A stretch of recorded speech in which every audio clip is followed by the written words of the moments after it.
მოგესალმებით, ეს არის გადაცემა კრიპტობაზარი, ყოველ პარასკევს 12 საათსა არა და ცოტა მერე ჩვენ გავდივართ გირჩი TV-ს ეთერში, ასევე შეგიძლიათ მოგწოდნოთ Facebook-ზე, YouTube-ზე, Twitter-ზე, თითქმის ყველა პლატფორმაზე, ჩვენ საუბრობთ ხოლმე კრიპტოსიახლეებზე, გვყავს საინტერესო სტუმრები და განვიხილავთ იმ ტენდენციებს, რა ტენდენციებიც არის ზოგადად ბაზარს. ეხლა სანამ გადაცემას გადავიდოდით უშუალოდ, შეგახსენებთ, რომ გადაცემის პარტნიორი არის Bitnet-ი. Bitnet-ზე თქვენ შეგიძლიათ მოკლედ აქტივად იყიდოთ კრიპტოვალუტა, იმოგზაუროთ კრიპტოვალუტების სამყაროში, ასევე შეგიძლიათ Bitnet-ის აპლიკაცია გამოიყენოთ და აპლიკაციით უფრო მარტივად იყიდოთ ის პროექტები, რა პროექტებიც გაინტერესებთ და აქვე აქვთ ესეთი აქცია, მოკლედ USDT-ს შესყიდვა შეგიძლიათ მოკლედ 0%-ად, არ მოგესმათ, ნამდვილად 0%-ზე არის საუბარი და ვისაც USDT-ს შესყიდვა გინდათ, მოკლედ საინტერესო, ასე ვთქვათ, შეთავაზება არის თქვენთვის. ასევე არ დაგაუწყდეთ, როდესაც დარეგისტრირდებით ჩვენი რეფერალური ლინკით დარეგისტრირდით, მოკლედ გადაცემის აღწერაში, გადაცემის მიმდინარეობისას ასევე QR კოდი ჩანს აი სადღაც და შეგიძლიათ დაასკანეროთ, დარეგისტრირდეთ და გაიაროთ რა თქმა უნდა ვერიფიკაცია. ახლა კი გადავიდეთ მოკლედ გადაცემის პირველ ნაწილზე.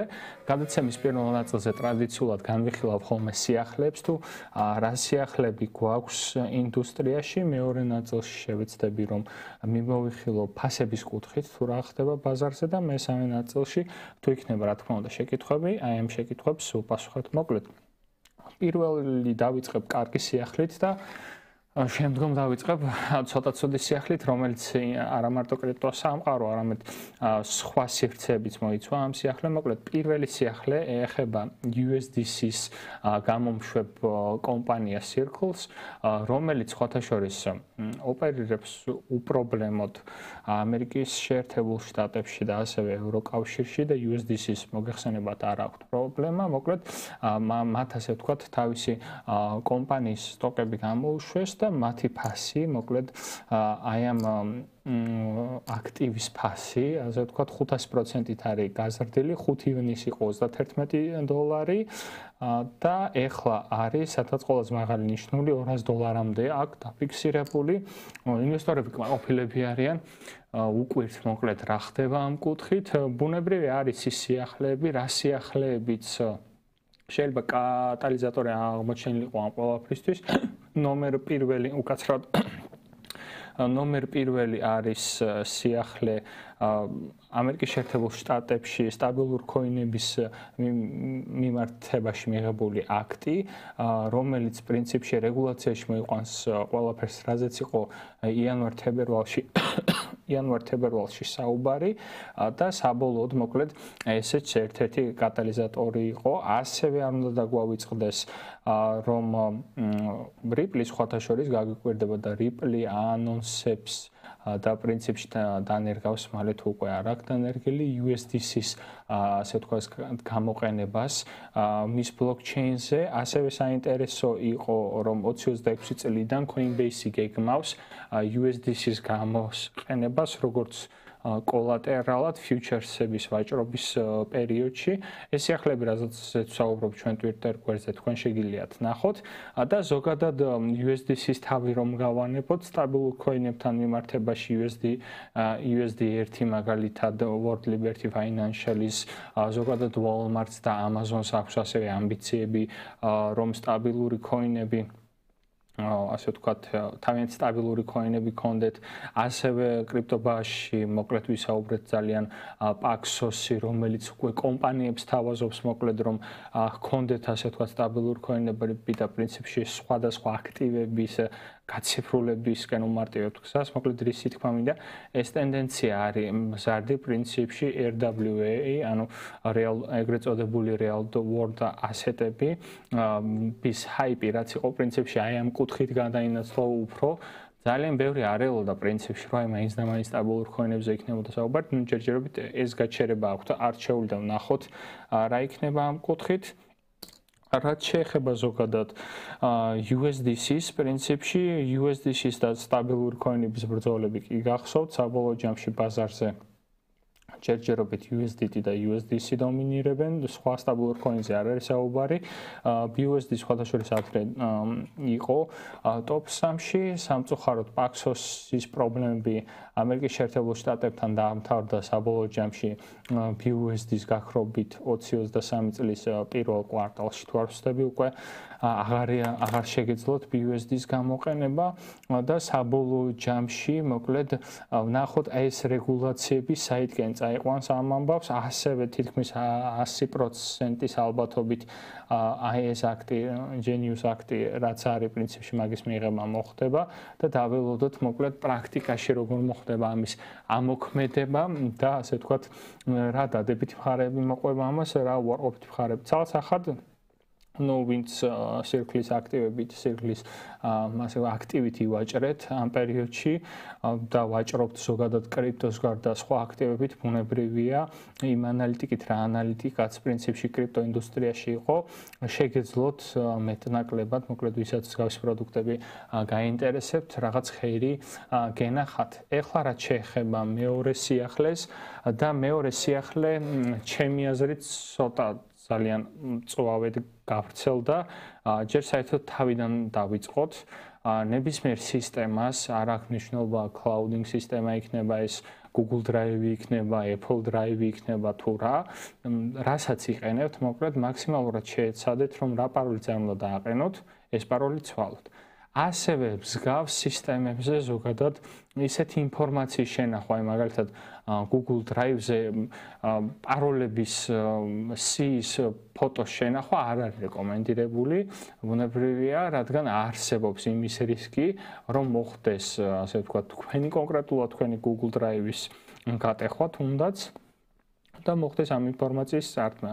ზოგადად ძალიან ბევრი მიდგომა არსებობს და ერთ-ერთმა ჩვენ ვაყურებელმა ჯგუფის სხვადასხვა განიხილა, რა ტაქტიკები შეიძლება გქონდეთ. ერთ-ერთი ტაქტიკა, მე რასაც ვიყენებ ყოველ შემთხვევაში არის პაროლების შეცვლა. ასევე ვცდილობ, რომ ერთი და იგივე პაროლი არ მეყენოს არსად. მით უმეტეს ვითვალისწინებ, რომ აი ლოკაციის და სერვისის მიხედვით, ასევე არსებობს ტაქტიკა, რა საიტზეც რეგისტრირდებით, იმ საიტის რაღაც ასოების თქვენთვის წინასწარი დაგენერირებული კომბინაცია ჩამატოთ თქვენ, ასე ვთქვათ, პაროლზე და ამით უფრო მრავალფეროვანი გახადოთ, ასევე გამოიყენოთ სიმბოლოები, ანუ ძალიან ბევრი სერვისი არსებობს ამის და სხვათა შორის სტაბილურ კოინებზე რადგან საუბრობდით USDT-ის ტეზერის მოკლედ CEO-მ განაცხადა, რომ PeerPass იქნება ესეთი აპლიკაცია, რომელსაც მალე დანერგავენ, არანაირი cloud სერვისი არ დასჭირდება, ვერანაირად ვერ მოხდება, ასე ვთქვათ, მისი გატეხვა, რადგან თავიდან ბოლომდე ლოკალური იქნება, ну ხელსაწყოში იქნება, შეიძლება აპლიკაცია იყოს, რომელსაც გადმოიწერთ და გამოიყენებთ სიტყვას ტელეფონით, არ ვიცი მოკლედ. ძალიან ბევრი გვსმენია, ბევრი აპლიკაცია, რომელიც თქვენს პაროლებს, ასე ვთქვათ, ინახავს კარგად, მაგრამ ამ აპლიკაციებთან მიმართებაშიც პრობლემა იყო, რაღა შორს წავიდეთ, Ledger-საც თავისი პრობლემები ჰქონდა, მოკლედ რის თქმა მინდა, საბოლოო ჯამში ეს პაროლების ცვლილება არის თქვენზე დამოკიდებული. აი მაგალითად, თუ გინდათ რომ რაღაცები უფრო გაიმარტივოთ, ახლა ბიტნეტზე რო შეხვალთ, შეგიძლიათ დააყენოთ SMS აუტენტიფიკაცია, email-ის აუტენტიფიკაცია, Google-ის აუტენტიფიკაცია, ანუ სამი რაღაც იქნება დაყენებული და პრინციპში, ტრანზაქცია სანამ განხორციელდება, მანამდე ეს სამი რაღაცა უნდა გატეხოს ვიღაცამ, ბოლო-ბოლო ქართული კომპანია და თუ რამეს შეატყობთ, რომ სიტყვაზე ვიღაცამ მეილი გაგიტეხათ და არის რისკი იმის, რომ პირობითად რაღაც მოხდეს, დარეკავთ, ან მიხვალთ ოფისში და შესაბამისად მოიქცევთ. ხო, უბრალოდ აქ პრობლემა შეიძლება იყოს ახლა Facebook-ის აკაუნტზე, იყოს მეილებზე თვითონ, ხო? აი ახლა მე პირადად ჩემი გამოცდილებით ნოემბერში მქონდა მსგავსი ფაქტობრივად კვირაში რამოდენიმეჯერ მომდიოდა ჩემი იმეილის ასე ვთქვათ, აღდგენას ცდილობდა ვიღაც, საბოლოო ჯამში თუ FA თავიდან დავაყენეს, სხვა მაილი მივაბი და პაროლიც იმ პერიოდში არ გამოვიცვლია, შემდეგ გამოვცვალე სხვა ხელსაწყოდან, ხო? ასევე მე დამატებითად ვიყენებ აი რამდენად ხშველის ჩემზე უფრო მეტად კომპეტენტური ხალხი არის ამ ამბავში, მობილურის ინტერნეტს ვიყენებ თუ სადმე შემიძლია ამის გამოყენება და კომპიუტერითაც თუ მობილურის ლეპტოპითაც სიტყვას თუ მობილურის ინტერნეტი კარგად იჭერს, ასე ვთქვათ, ამის გაზიარებას ვახდენ. მოკლედ 16 მილიარდი ინფორმაციის გასვლაზე არის საუბარი. აქ უბრალოდ ამოწმებენ ძველი ინფორმაციებიც ხო არ არის მოყოლილი. აქ შეიძლება იყოს username, შეიძლება იყოს მეილები, შეიძლება იყოს პირადობის ინფორმაციები, ასევე ვიღაცებმა თქვეს, რომ ესე იგი დაჰეშილი ინფორმაცია არის ძირითადად გატეხილი, რომლის პრინციპში გახსნაც ძალიან რთულია, ფაქტობრივად ისეთ გაჩნია, რომელი სისტემა Google და Apple რას იყენებდნენ, ხო? ამაზეც არის საუბარი, მოკლედ, რაც არ უნდა იყოს დღის ბოლოს, მე, რა ვიცი, სენსიტიური ინფორმაცია რა, ის ინფორმაცია, რომელიც, რა ვიცი, მე სოციალურ ქსელში არ მაგავრცელებული ან დაუშვა და რაღაც არის საჯაროდ გავრცელება, არ მინდა მაქსიმალურად ვცდილობ, რომ არ მქონდეს დრაივს. ანუ კი, Apple-ის ეკოსისტემას უფრო ვენდობის სიტყვაზე ვიდრე Google-ისას, მაგრამ საქმეს ეროდგება ალბათ გახსოვთ თქვენ ძველი სერებრიტების დროინდელი Apple-ის აკაუნტებიც იყო გატეხილი იქიდან ფოტოების. მოკლედ, ამ ხრივ ეს ყველაფერი არ არის დაცული და მით უმეტეს სანამ კიდევ ერთხელ აი შეიძლება ბევრისთვის პარადოქსულად ჟღერდეს, მაგრამ ქართულ კომპანიას უფრო მალე დავუკავშირდებით, ვიდრე Apple-ის აპორტთან გახვალთ და საბოლოო ჯამში ის ინფორმაცია უკვე დაკარგული არის, ხო? არის რაღაც უსაფრთხოების ჰიგიენა, როგორც ძილის ჰიგიენა არსებობს რაღაცა ამ სიტყვას ეშინიათ ხოლმე, მაგრამ რატო ეშინიათ არ ვიცი. აი რაღაცები რაც შეგიძლიათ შეინახოთ hard disk-ზე, ამ hard disk-ზე შეიმუშაოთ პროტოკოლი, რომ 9 წელიწადში ერთხელ თუ 1 წელიწადში ერთხელ გადაამოწმოთ. ანუ მე იმის მომხრეც არ ვარ, რომ აი რაღაცას ინახავ და მე არ ამოწმებ, არა, აი ბირჟებზე ქონიათ მსგავსი პრობლემები, რომ შეგინახავთ ბირჟებზე ქოინები და ის ბირჟა გაფრთხილებთ, რომ აი ერთ თვეში თუ არ გაიტანეს ქოინი განილისტება ჩვენი ბირჟიდან და საბოლოო ჯამში, ნუ აღარ დაგხვედრიათ, ხო? განსაკუთრებით თუ უცხოურ ბირჟებზე არის საუბარი. მოკლედ რისი თქვა მინდა. ეხლა მე თქვენს ადგილზე შევცვლით, ხო, რაღაცებს და უბრალოდ ძალიან რთული არის მესმის, მაგრამ არის მართლა არის ეს ტექნიკა, რომ შეგიძლიათ რაღაც ინტეგრირება გააკეთოთ თქვენი პაროლის და იმ საიტის რა საიტზეც ხართ, შეიძლება შიფრაცია გამოიყენოთ ძალიან მარტივი, ერთ-ერთი ამის ფურცელი გქონდეთ, რომ პირობითად თქვენი შიფრი შექმნათ. არის ბევრნაირი გამოსავალი, კი მესმის, რომ შეიძლება ოდნავ თავისტკივილი იყოს ეს, უბრალოდ უსაფრთხოება, თავისუფლება და მსგავსი რაღაცები ცოტა შრომას მოითხოვს.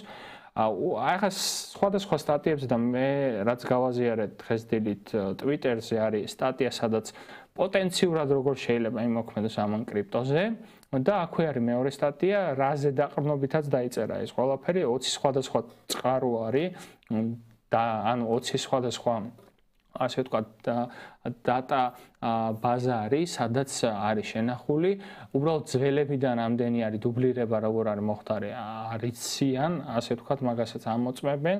მოკლედ სერიოზული ამბებია. ჩემი აზრით ახლა მე რო Google ვიყო, იმიტომ რომ აი Twitter-ზე X-ზე რაც არის დადებული, ყველას უწერია, რომ აი კონკრეტული სახის ინფორმაცია, რომელიც დიდი ალბათობით არანაირ გავლენას არ მოხდეს, მაგრამ მაინც მე ყველას ვურჩევდი, რომ შეცვალონ პაროლები და ერთ-ერთი პაროლები არ დააყენოთ არცად. Apple-ის ადგილზე, Google-ის ადგილზე გავაკეთებდი განცხადებას და ახსნიდი კიდევ ერთხელ ახლა Apple-ს ეგ არ შეეშლება და Google-ს ეგ არ შეეშლება. როგორ ინახება კიდევ ერთხელ დაიცვან თავი, ურჩევნიათ მოკლედ, როგორ ინახება მათთან ეს ინფორმაცია და რა რისკები არსებობს, იმიტომ რომ ვიცნობ ბევრ ადამიანს, რომელსაც ავტომატური პაროლის გენერირება Google-ის მიერ შეთავაზებული, Apple-ის მიერ შეთავაზებული და წარმოიდგინეთ შეიძლება მთლიანი სისტემა, შეიძლება რეალურად ესეთი დიდი ინფორმაციის გაჟონვა არ მოხდა და აქ სხვა სახის ინფორმაციაზე, აი კიდევ ერთხელ ჩემ პირად მაგალითზე გეტყვით, ადრე მქონდა კონტაქტები იყო ესეთი რუსული პლატფორმა, სადაც დაახლოებით Facebook-ი, როდესაც აღორძინა მაგ პერიოდში იყო, კონტაქტებში უფასოდ დიდებოდა მალ-მალე რაღაც სერიალები და ამას უყურებდი. და სხვათა შორის ერთ-ერთი პროგრამით გადავამოწმე ჩემი რა პაროლი, აი მეილზე ბიბმული, ჩემი რა პაროლი, ასე ვთქვათ, გავიდა ჰაკერების ბაზაში, ერთ-ერთი ცნობილი ბაზა იყო სავარაუდოდ და სხვათა შორის კონტაქტებში რა პაროლიც ჰქონდა გამოყენებული, ის პაროლი ტრიალებდა. ანუ რითი თქვა მინდა, გააჩნია კიდევ ერთხელ სადაურო პლატფორმაზე რეგისტრირდებით, ამასაც აქვს მნიშვნელობა და გაითვალისწინეთ ესეთ რაღაცები. დანარჩენი სხვას მეც ვერაფერს ვერ გირჩევთ პაროლის შეცვლის გარდა და კიდევ ერთხელ სენსიტიური ინფორმაციას რამე ესეც კი არ ვამბობ, უბრალოდ ის ინფორმაცია რის გავრცელებას არ გინდათ. ანუ თქვენი არიან ადამიანები, რომელსაც 90% და ეს კარგი არის ალბათ უბრალოდ ეს 21 საუკუნეში სოციალურ ქსელებიც აი რაღაცებს გაზიარება უცებდა ეს ზღვარი წაიშალა, მაგრამ არის ინფორმაცია, რაც უნდა დარჩეს, იმიტომ რომ შეიძლება სხვანაირად გამოიყენოს ვიღაცამ ხო თეორიულად. და კიდევ ერთხელ იმებზეც არ უნდა იყოთ, პლატფორმებზეც არ უნდა იყოთ, ახლა ბიტნეტის მაგალითზე რაც ვთქვი, ხო? ანუ სამნაირი ის გავთ. ახლა ეს სამნაირის თუ არ ჩართეთ, ხო, მესმის რომ შეიძლება ყოველჯერზე რა, ეს არის რა, როდესაც უსაფრთხოება გინდათ და დაცვა გინდა თქვენ თანხებს, ესე უნდა მოიქცეთ. მე მგონი ცოტა გამიგრძელდა, თუ კითხვები გექნებათ ამ თემასთან მიმართებაში, ეხლა ლაივშიც დაწერეთ კომენტარებში, იმიტომ რომ ჯგუფში ვიღაცა მიკითხა და მოკლედ ასე დილეტანტურად მაინც ავხსენიეს, თუ უფრო მეტი კითხვები არის ჯგუფშიც დაწერეთ და ლაივშიც და თუ ვინმეს უფრო მეტი ცოდნა გაქვთ და იმედია რომ ბევრს გაქვთ მეტი ცოდნა ამ საკითხებთან დაკავშირებით, კიდევ ერთხელ ვიაქტიუროთ ჯგუფში და გავანეიტრალოთ, მოკლედ, გავანეიტრალოთ რა პრინციპში ინფორმირება მოახდინოს ხალხის თუ როგორ შეიძლება მოიქცნენ ასეთი შემთხვევების დროს. ასევე ვინმე რამე თუ მოგწერათ რომ აი ჯობია რომ განაახლოთ თქვენ, ეხა მე ვარაუდობ რომ შეიძლება ვითომ Apple-ის მეილი მოვიდეს თქვენთან მეილზე რომ იცი რა, ეხა განაახლეთ პაროლი და რეალურად სხვა რაღაცას გადახვიდეთ. მოკლედ, კიდევ ერთხელ, ხო, მეილებსაც დააკვირდით. ანუ ოფიციალური მეილების გარდა არაფერი არ გამოიყენოთ, იმიტომ რომ კრიპტოში ახლა, ხო, ძალიან აქტივი არის Coinbase-თან მიმართებაში, აქტიური იყო ხოლმე და რა შვებიან, აი სამწუხაროდ ესეთ რაღაცას შვებიან. შეიძლება სკამერმა ფული წაგართვათ, აი ამ კრიპტოთ მეშვეობით და სხვათა შორის ქართულს ქონდა მსგავსი შემთხვევა, შემდგომ ვიღაც დაუკავშირდა, რომელიც ეუბნებოდა, რომ მე ამ თანხის დაბრუნება შემიძლია, მაგრამ თანხა დამერიცხეო და მეთქი განებე, ანუ კრიპტო კი არა, ეს ცნობილი ის არის, კრიპტოს რო თავი დაანებო, ვიღაცა გეუბნება, რომ ფული მომეც, იმიტომ რომ ფული დაგიბრუნა, ხო, არარეალურია. კრიპტომდე მეილები იყო, რომ აი მე ვიღაცის შენი შთამომავალი თუ შენი წინაპარი არის სადღაც და იმ რაღაც ქონება დაგიტოვა მეორე მსოფლიო ომის მერე და რაღაც სისულელი. მოკლედ, მაქსიმალურად გავუფრთხილდით თქვენ თავებს და მაქსიმალურად გავუფრთხილდით, შეიძლება ახლები ხართ კრიპტოში, ეს სიახლე არ ეხება კრიპტოს, ჩემი აზრით, ყველაზე ნაკლებად ეხება კრიპტოს, უბრალოდ ეხება თქვენს მოწყობილობებს, სადაც თავს დაცულად გრძნობთ და შესაბამისად ეს დაცულობის ხარისხი მაინც თქვენ უნდა გადაწყვიტოთ რა ასე ვთქვათ რა სიძლიერის არის. ეხლა რაც შეეხება მესამე სიახლეს და მესამე სიახლე, რა ვიცი, სიახლე არ არის წარსულიდან, მაგრამ ეს მესამე სიახლე ეხება Twitter-ს, X და X-თან მიმართებაში ეს მოარული ჭორები და პრინციპში ლონსაც ბევრჯერ ქონდა ნათქვამი რომ საბოლოო ჯამში გადახდები, კრიპტო გადახდები, ასე ვთქვათ, ბირჟის ფუნქცია შეიძლება მოირგოსო ჩემო პლატფორმაო და ეს ყველაფერი. ჩემთვის პირადად მე თუ მკითხავთ, ერთი აპლიკაციის ქვეშ ბევრი რაღაცის ყოფნა საშიში არის. ახლა წინა სიახლიდან გამომდინარე, ხო? დავემსგავსებიეთ WeChat-ი არის ჩინეთში არსებული პროგრამა, სადაც პრინციპში Facebook-ის მაგივრად და მსგავსი პლატფორმების მაგივრად Facebook-იც VPN-ის გარეშე თორსტები დაბლოკილია. WeChat-ში შეუულიათ ერთმანეთს მიწერონ ჩინელებმა და თანხები მარტივად კაცრავთ, თანხები მარტივად გადაურიცხონ და მსგავსი ოპერაციები აწარმოონ. და პრინციპში ამასვე გეგმავს. ეს სუპერ აპლიკაციების ტენდენცია საქართველოშიც იყო, სხვათა შორის რომ სუპერ აპი, მე მგონი რომელიღაც აპლიკაციას პირდაპირ ერქვა, რომ აი ყველაფერს ერთ სივრცეში გთავაზობ, რატომღაც ჯერ ადრე მგონია. მით უმეტეს ერთადერთი უბრალოდ Twitter-მა, ანუ X-მა და პრინციპში Elon-მა და Elon-ის გუნდმა შეიძლება გარისკონ, იმიტომ რომ ბევრი ცვლილება იყო X-ზე და ჯერჯერობით არ არსებობს ალტერნატივა, რა ალტერნატივასაც გამოიყენებს ხალხი. ანუ ამის აუცილებლობას ჯერჯერობით ვერ ხედავენ. შესაბამისად, სანამ ეს აუცილებლობა არ არის, ამ ადამიანს შეუძლია რაღაცები ტესტოს, მაგალითად page-ები დატესტოს, ეს ყოველთვიური გადასახადებით, ან ტვიტების რაოდენობის ნახვა შეგიმციროთ და ამით მერე ანალიტიკა დაითვალოს. ბევრნაირი მიდგომის განხორციელება შეუძლია თავის პლატფორმაზე, რატომ არა?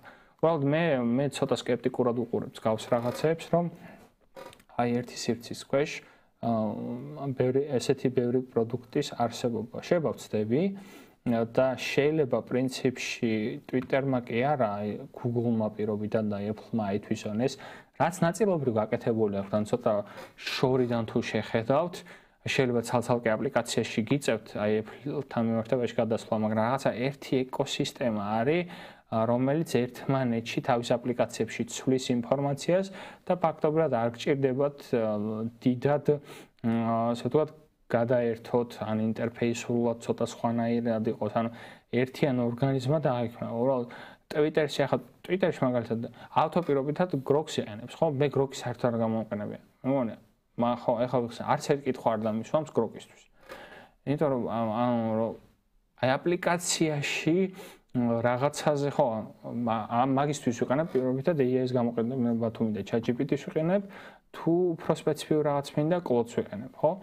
ჯერჯერობით, ანუ ის რომ გავიდე აპლიკაციიდან და სხვა აპლიკაცია გამოვიყენო, ამის დისკომფორტი არ აქვს. ახლა Twitter-ის მომხმარებლებს, ახლა Twitter-ის ვიყენებ მე ძირითადად ინფორმაციისთვის და სხვადასხვა ანგარიშებს ვაკვირდები, პროექტების ანგარიშები ექნება თუ რა იქნება. ხო, შეიძლება გამოყენება სხვებისთვის ცოტა სხვა იყოს. ჩვენ რეალობაში არავინ არ წერს ერთმანეთს Twitter-ზე. ის რომ ახლა Twitter-ის მიმოწერა უფრო უსაფრთხოა ვიდრე Facebook-ის, რა ვიცი, საბოლოო ჯამში ნებისმიერ მთავრობას ცენტრალიზებული სისტემისთვის შეუძლია გამოითხოვოს ინფორმაცია. ერთადერთი სიტუაცია თქვენ რაც გახსოვთ ალბათ იყო Apple-ის პრობლემა ამერიკაში, სადაც თორცდები ცოლქმარი ტერორისტების ლიკვიდირება მოხდა და მაშინ მათ iPhone-ზე წვდომა უნდათ Apple-ს მოთხოვეს და Apple-მა უარი უთხრა, ამას სასამართლო იყო და ასე შემდეგ, ხო? ანუ ეს რაღაცა იყო. დანარჩენი ახლა ჩვენაერ ქვეყნებში, სადაც Facebook-ის ანგარიშების რაღაც ინფორმაციების წვდომა უპრობლემო და აქ სახელმწიფოს თუ გააგზავნის რაღაცას, ეს Twitter-ზეც იგივე იქნება და შესაბამისად ის რომ ახლა Twitter-ი უფრო უსაფრთხოდ არის მიმოწერაში უსაფრთხო მიმოწერის საშუალება არის, ესეც მცდარია. დაველოდოთ, ექსპერიმენტები კარგია, როგორც მე გითხარით წინა გადაცემაში, თუ არ ვცდები თუ იმის წინა გადაცემაში, მე მიყვარს ექსპერიმენტები, კვლევა რაღაცეების, შეცდომებს იმედია Elon-ი ბევრს არ დაუშვებს, რადგან Twitter როგორც განვითარდა დიდად რამე შეიცვალა თქვა, აი კიდევ ერთხელ Grok-ის მაგალითი არის, მე პირადად Grok-ს არ ვიყენებ. რაღაც ვიღაცებმა დაატესტე, აი თამაში დაატესტე, ნუ ჯერჯერობით არ მაინტერესებს. შემდეგ ვნახოთ თუ აჯობებს სხვა პლატფორმებს, რატომაც არა, ხო? და დანარჩენი პრინციპში ამ სიახლეში დაწერთ კომენტარებში, ვინ საქართველოში არ ხართ, თორე საქართველოში მარტივი გამოყენების საშუალებები არის. ვინ საქართველოში არ ხართ და იყენებთ Twitter-ს აქტიურად, რა ნახეთ თქვენი დავუშვათ და თითქმის ყველა smartphone-ზე შეგიძლიათ ნახვა, აი ამ აპლიკაციას რა დროს უთმობთ თქვენ, Twitter-ი არის თუ არა Facebook-ს ჯობნის თუ არა გამოყენებაში თქვენი აპლიკაციებიდან და გადახედეთ აი რამდენად მოგეწონებოდა და ეს იდეა და ამ იდეის გამო უბრალოდ ეს პრობლემა ჩვენთან არ დგას, ჩვენთან სხვა პრობლემები დგას ამ კუთხით და იქ სადაც დგას პრინციპში შეიძლება გაჭრას რაღაც კუთხით. ასევე სანამ გადაცემის მეორე ნაწილზე გადავალ, უბრალოდ მინდა ესეთი რაღაცა გაჩვენოთ. პრინციპში შეიძლება ვინც კოსმოსის ახლა ეკრანზე გამოჩნდება, ვინც კოსმოსის ეკოსისტემაში ხართ, იყენებთ ასე ვთქვათ liquid staking-ს, ანუ პირობითად თუ სიტყვაზე 2 კვირა ან 21 დღე უნდა დაელოდოთ unstakes, ანუ გამოტანას თქვენი აქტივისას, არის სხვადასხვა პროტოკოლები, რაც გთავაზობთ უცებ მოახდინოთ ამა თუ იმ აქტივის გამოტანა და ერთ-ერთი საინტერესო პრინციპი თქვენ შეგიძლიათ ნახოთ ესეთ დროპი და დროპზე აი Lido Finance-თან ერთად აქვთ ალიანსი, მოკლედ Lido ვისაც გაინტერესებთ, ვისაც გაინტერესებდათ, მგონი ბევრს და პრინციპში ამაზეც იყო ადრესაუბარი თუ არ ვხდები ჩვენს გადაცემაში. აქ შეგიძლიათ მოკლედ სხვადასხვა აქტივობები აწარმოოთ, აი ატომი არის, ტი არის, ინიში არის, ნიუტრონი არის თუ არ ვხდები, ეს ნიუტრონიც არის, ინიშიას ტესტნეტი იყო, სხვათა შორის შეგიძლიათ დააგროვოთ ქულები,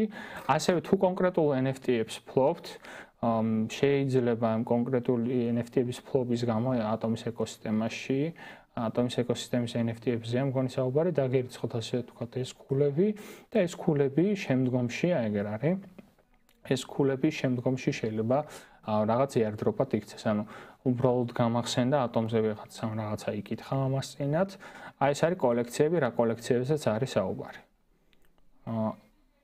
ამ კოლექციებიდან შეიძლება რაღაცებიც გქონდეთ და მოკლედ შეგიძლიათ გამოიყენოთ ეს პლატფორმა.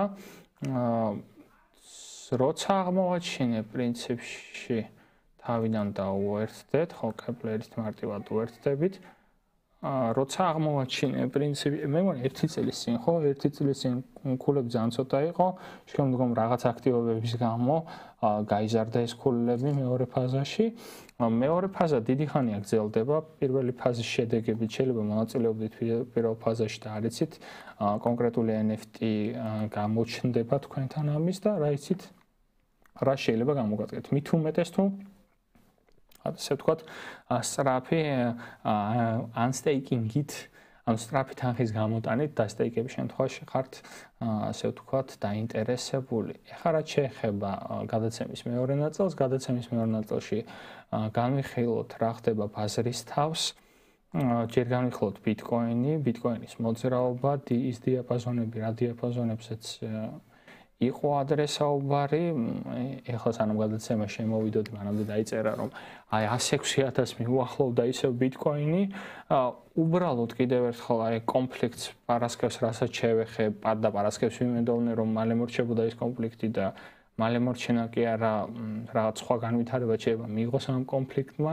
მსგავსი კონფლიქტების პერიოდში იმის თქმა, რომ აი ეს აქტივი ამას, ანუ ნავთობზე შეიძლება ვისაუბროთ, ხო, რომ შეიძლება ნავთობის ფასი გაძვირდეს, იმიტომ რომ გადაადგილება გაჭირდეს რაღაც, ან იქ ლოკალურად რამე მოხდეს, ან სიტყვაზე რომელიღაც ავიაკომპანიების ფასები დაეცეს, რადგან იმდენი ფრენა ვერ აწარმოონ, რამდენი ფრენაც უნდა ეწარმოებინათ, ან პირიქით სხვა საშუალებების, მაგალითად იმ საშუალებების გამოყენება გააქტიურდეს, რომელსაც გადაადგილებისთვის, რომელსაც ადრე ხალხი არ იყენებდა და ამის ფასი შეიძლება გაიზარდოს, ხო? ანუ რითი თქვა მინდა, ეს ახლა რაც ხდება, მოკლედ შეიძლება ლოკალურად ესე შეფასდეს, თორე დანარჩენი რომელიღაცა კრიპტოს გამოყენება, იმიტომ რომ ომი არის ანუ შეიძლება სტრუქტურულად ამის გამო კი არა, უბრალოდ ეკონომიკური მდგომარეობა რომ გაუარესდება და ამის მოლოდინები როცა არის, ბუნებრივია, აი ამ შემთხვევაში სარისკო კალათად არის წარმოჩენილი და პრინციპი სარისკო კალათა არის ინვესტორებისთვის კრიპტოაქტივები, ბიტკოინიც და კრიპტოვალუტებიც და შესაბამისად ბუნებრივია გადაწყვეტილებები ამ კუთხით უნდა იყოს, თორე ფუნდამენტურად რომელიღაცა კრიპტო პროექტს ფუნდამენტურად ეხება ეს ყველაფერი არა, ზოგადზე არის, ზოგად ტენდენციებზე არის საუბარი აქ და შესაბამისად აი ამ ჭრილში რაღაცები, რასაც განვიხილავდით, შეიძლება მოკლედ შეიცვალოს და ეს არის გასათვალისწინებელი, ეს არ უნდა დაგავიწყდეთ. ეხლა რაც შეეხება ბიტკოინის ფასს, გადავხედოთ.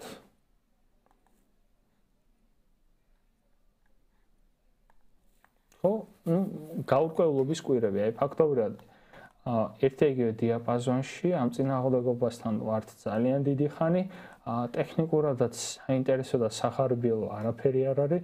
მოცულობებიც ხედავთ, რომ ნელ-ნელა იკლებს, ფასი ერთ ადგილას არის და რაღაც მომენტს პრინციპში ელოდება ეს აქტივი, რა მომენტს ელოდება. არ ვიცი, ახლა სპეკულაცია ჩვენ შეგვიძლია დავიწყოთ, რომ აი ზაფხული მოდის და ზაფხულში ასე თქვა, აი დომინაცია იწევს.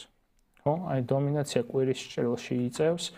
წინა კვირასაც აწეული იყო საკმაოდ და ინტერესი მოკლედ ბიტკოინთან მიმართებაში, ხო, თუ ზოგადად კრიპტოს მიმართებაში ინტერესი დარჩა და არ განელდა, ამ რთული პერიოდში ბუნებრივია ერთ-ერთი აქტივი, რომელიც საინტერესო იქნება ასევე რთულ პერიოდში ინვესტორებისთვის იქნება ბიტკოინი. ან ძალიან ლოგიკურია ეს რაც ხდება. დანიშნე ახლა ალტსეზონი როდის დაიწყება?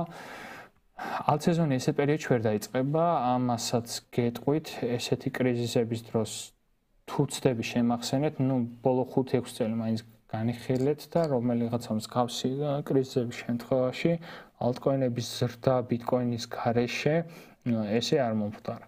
შესაბამისად აქ მოლოდინები, რომ აი რომელიღაცა ალტკოინი ბიტკოინი ძალიან გადაასწრებს და შეიძლება ფასის ზრდა ჰქონდეს ამ პერიოდში ჯერ არ გვაქვს, ხო? ანუ ეთერიუმი საინტერესო დიაპაზონში დარჩა.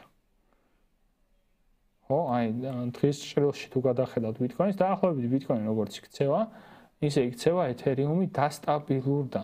ანუ ბიტკოინის დასტაბილურების შემდგომ ეთერიუმის დასტაბილურდა, თუმცა ეს ვინმე რომ გითხრათ, რომ ამაზე დაბალ ნიშნულზე არ ჩამოვა ეთერიუმი, შეიძლება მოგატყუოთ, რადგან ნახეთ. მსგავსი დიაპაზონები გქონდა ჩვენ ბევრიც. მსგავს დიაპაზონებში ძალიან დიდი ხნით ვიყავით ხოლმე და ყოველი მსგავსი დიაპაზონი ფაქტობრივად ჩამოინგრა. ასევე თქვენ თუ ისტორიულად თუ გინდათ გადაავლოთ ეთერიუმს თვალი ბიტკოინთან მიმართებაში, წინა გადაცემაში თქვი თუ არ ვცდები, რომ არიან ინვესტორები, რომლებიც ძალიან დიდი პერიოდიდან მოდიან. და ამ დიდ პერიოდს თუ შეხედავთ, ეხლა რაც ხდება, ბუნებრივია, ასე ვთქვათ, სხვაში წვეთია, ხედავთ, ხო? თუმცა, აი იმ პრეისტორიულ ფასებთან დაბრუნება ეთერიუმისთვის ჩემი აზრით დამანგრეველი იქნება. და ზოგადად სხვა კრიპტოვალუტებისთვის, მაგრამ ეს ცუდი სცენარის შემთხვევაში თუ რაღაც სერიოზული მოხდა, ანუ დიდი ვარდნები ალტკოინთან მიმართებაში ჰაერიდან არასდროს არ მოსულა. ესეთ რაღაც რომ თავისით დავარდა ალტკოინის ფასი, მე არ მინახავს თუ ზოგადად bear market-ში არ იყო მთლიანი ბაზარი, ან თუ რაღაც კატასტროფა არ მომივიდა პროდუქტში. ეს რაც გვაქვს აქ, ხო? და აი ამ დიაპაზონის ზედამაგრება თუ არ მოხდება, აი კატასტროფის თვალსაზრისით იქნება, უბრალოდ მართლა კასკადურად მოახდენს ხალხი გაყიდვას და შეიძლება თქვენ ლოგიკაც ვერ იპოვოთ, რატო გაყიდა ხალხი. კიდევ ერთხელ ამ სისტემაში და ამ სივრცეში არის ხალხი, რომელსაც გათვლა ცოტა დიდ დიაპაზონში, დიდ პერიოდში აქვს და ვიღაცამ პრისეილზე რაღაც თუ იყიდა 2015 წელს, 2016 წელს, 2017 წელს თუ რაღაც აქტივი აინტერესებდა და ბიტკოინთან მიმართებაში ამ აქტივმა რაღაცა პერიოდში დიდი აღმასვლა დააფიქსირა, ამათი ნაწილი აქაც შეიძლება იყოს გამოსული. რამხელა ზრდა არის, ხო? აი ამ ნიშნულიდან ძალიან დიდი კლება გვაქვს, ხო? თუნდაც ბოლო ისა ვიყოთ, რა ქვია, წინა bull market-ის პერიოდი, ხო, 78% არის შემცირებული.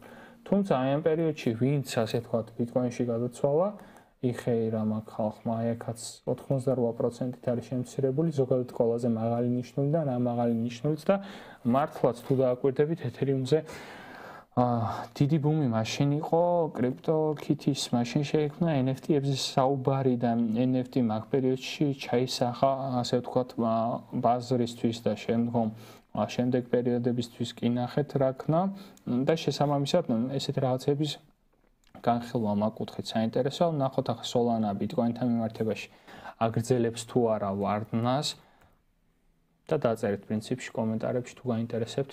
კი ვარდნა ჯერჯერობით არ შემცირებულა, თუ დააკვირდებით ახლა ეთერიუმს ბიტკოინთან მიმართებაში და Solana-ს ბიტკოინთან მიმართებაში, Solana გაცირებით უფრო სუსტად გამოიყურება ვიდრე ეთერიუმი ბიტკოინთან მიმართებაში და ესეც ერთ-ერთი ინდიკატორი შეიძლება იყოს თქვენთვის თუ რა თქმა უნდა ალტკოინებში დივერსიფიცირებას ან თქვენებით ვაჭრობთ პრინციპში ეს კითხვები შეიძლება დავუსვათ რა მოხდა სხვათა შორის დღეს ძალიან საინტერესო კითხვა დაისვა ჯგუფში კონკრეტულ პროექტებზე იყო საუბარი და კონკრეტული პროექტების აქტივობა, მომხმარებლების რაოდენობა, ხო?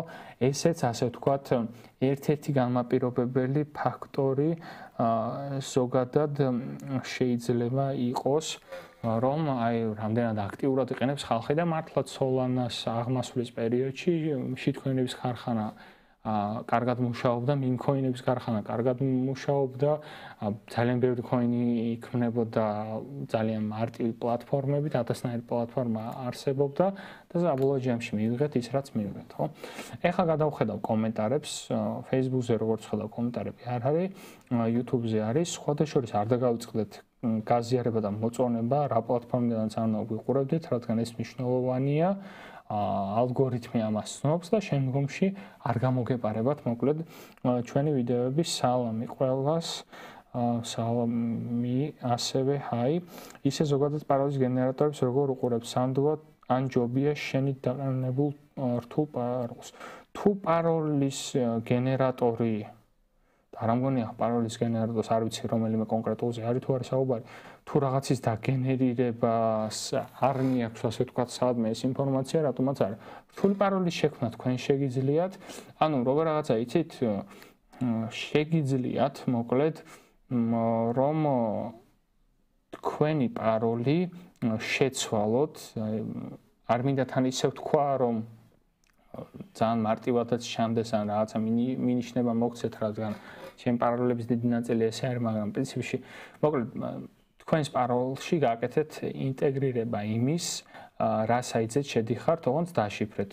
შეიძლება ციფრებით იყოს ეს შეიძლება ასოებით იყოს ან შეიძლება სიმბოლოებით იყოს და ამის გზა მოიფიქრეთ მინახავს ძალიან გრძელი პაროლები რომლებსაც უბრალოდ ერთი კი ხელითაც კი იწერენ ხო აი რაღაცა ფურცელზე ხელით იწერენ მაგრამ შეიძლება აი ამ ფურცელზე წვლა არ ქონდეთ უცებ ანუ ძალიან კომპლექსური ამბავია აი მაგიტომ ამბობ რომ რაღაცა ერთი ესეთი მიდგომა არ არსებობს თუმცა მიდგომა არის რომ ხშირად უნდა ცვალო კი ეს აჰა გარდაუვალი იმ გენერატორს თუ არა აქვს სადმე წვდომა პაროლების გენერატორს ესეც კარგი არის უბრალოდ ლეჯერიდან გამომდინარე ხო აი ლეჯერის რა პრობლემაც იყო იქიდან გამომდინარე მე ვერც ერთ პროგრამაზე ვერ ვიტყვი რომ რაღაცა დაგენერირება შეიძლება არ კონდეს სადმე წვდომა ხო თუ ეს გენერირდება სიტყვაზე თუ თქვენ გადმოწერთ რომელიღაცა ტელეფონში ამ აპლიკაციას და თუ ეს აპლიკაცია ოფლაინ აგენერირებს ამ პაროლს და მე შემდეგ წაშლით ამ აპლიკაციას სიტყვაზე ან არ დაერთებთ ამ ძველ ტელეფონს ინტერნეტთან კიდე შეიძლება ხო ანუ არანაირი გასვლის ფუნქცია თუ არ არსებობს ვიღაცამ შეეძლო თქვას რომ ეს რა ასე რა გინდათ ну საფრთხეების დაცვა და პირადულობის დაცვა დიდ ნერვებთანაც ასოცირდება უკაცრავად ხშირ შემთხვევაში და დიდ ფინანსებთანაც და ამიტომ მნიშვნელოვანია მოკლედ ეს არავის არ უსწავლებია ჩვენთვის და არც იყო ამის დრო 2007 წელს 2008 წელს როდესაც ნელ-ნელა ინტერნეტის ბუმი იყო და ნელ-ნელა ყველა სახში 2012 წლამდე პრინციპში შედიოდა კომპიუტერი და შემდგომ ინტერნეტი ან ტელეფონზე ჩარიცხვით ინტერნეტი აი ეს რომ აი ესე პაროლი ეს პაროლის ეხლა და ვის შეეძლო გაეტეხა რამდენად შეიძლება ვენდოთ ჩვენ სხვა მხარეს ხო ესე ძალიან საინტერესოა სხვათა შორის ცუდი кейსებიც გამიგია როდესაც რაღაცა სერვერზე დაცულად კი არ ინახებოდა პაროლები ინახებოდა ვიღაცის კომპიუტერში ну რაღაცა სწავლებ მოკლედ რა ესეთ რაღაცები ბუნებრივია არ შეიძლება და ესეთ რაღაცებისგან თავი უნდა შევკოთ ამიტომ ბევრი აუდიტორიული კომპანია არსებობს ამიტომ არის რომ ყველას არ უნდა აწყობინოთ საიტი აი საიტის აწყობასაც ან მაგის მონიტორინგსაც ცოდნა უნდა შეიძლება რაღაც ინფორმაცია გადიოდეს აი რაღაც სერვისი გამოიყენოთ ძალიან იაფასიანი და საბოლოო ჯამში მიიღოთ საიტი, მაგრამ საიტის უკან რა ხდება, ამაში ვერ გაერკვეთ და თქვენი მომხმარებლებიც დააზარალოთ და თქვენი ბიზნესის და თქვენი რეპუტაციაც, ამიტომ უსაფრთხოება ყოველთვის ძვირი არის. შეიძლება რომ მოითხოვოს თქვენი ფინანსები, ნერვები, მაგრამ ძვირი სიამოვნება, ზოგადად უსაფრთხოება და პრივატობა. მოკლედ, სხვა კომენტარი არ არის. შეგახსენებთ კიდევ ერთხელ მოკლედ, რომ ჩვენი გადაცემის პარტნიორი არის BitNet-ი და BitNet-ზე არის ეს ექსკლუზიური აქცია, სადაც USDT-ის შესყიდვა შეგიძლიათ 0%-ად და ამ პერიოდში მithumetes თუ ხართ და გაინტერესებთ მოკლედ სხვადასხვა კრიპტოების შეძენა, BitNet-ი ამის საშუალებას გაძლევთ, ასე ვთქვათ, 0% შეგიძლიათ მოკლედ USDT იყიდოთ, ასევე აპლიკაციიდანაც აპლიკაციას გადმოწერთ და სწრაფად მოახდენთ ამ ყველაფერს, ასევე ყველანაირი აუთენტიფიკაციის შეგიძლიათ ნომერი დაამატოთ, შეგიძლიათ იმეილი დაამატოთ, შეგიძლიათ Google აუთენტიფიკატორი დაამატოთ და ეს პრობლემებიც მოკლედ აირიდოთ მეტნაკლებად თავიდან, რაზეც ვისაუბრე. მოკლედ, გადაცემის პირველ ნაწილში შევეცადე სიახლეები განვეხილვა, გადაცემის მეორე ნაწილში ვნახე ჩარტები და გადაცემის მესამე ნაწილში განვიხილე თქვენი კომენტარები. შაბათ-კვირა მოკლედ შაბათ-კვირა მოდის და შესაბამისად ხისტი გადაწყვეტილებები კრიპტოსთან მიმართებაში არ უნდა მიიღოთ. დაელოდეთ ბაზარს, დაელოდეთ მოვლენების განვითარებას და ძალიან რთული პერიოდი არის ამ კუთხით. და შესაბამისად გავფრთხილდით მოკლედ ნერვებს და იმ ინფორმაციულ ნაკადს, რა ინფორმაციული ნაკადის მოდის ამ კონფლიქტთან მიმართებაში. მე შემდგომ კვირამდე გემშვიდობებით დროებით.